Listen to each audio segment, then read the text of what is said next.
instead of opening up the Blue Ribbon Committee on the flood control, kung saan nawawala ang trilyon-trilyon nating pera, ano ang priority ng administration ngayon? Yung impeachment ng Vice President.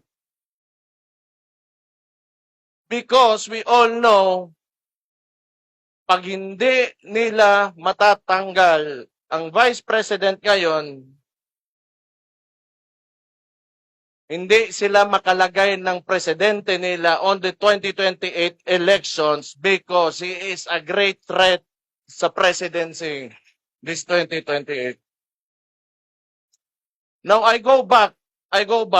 Tingnan nyo, the unitary system of government, presidential one. They have so much control and so much power, and that is centralized right now, kaya nangyayari sa atin to. The president can threaten anyone. Tingnan nyo, walang natitira. Dalawa nating senador, isa nating senador, kinulong nila.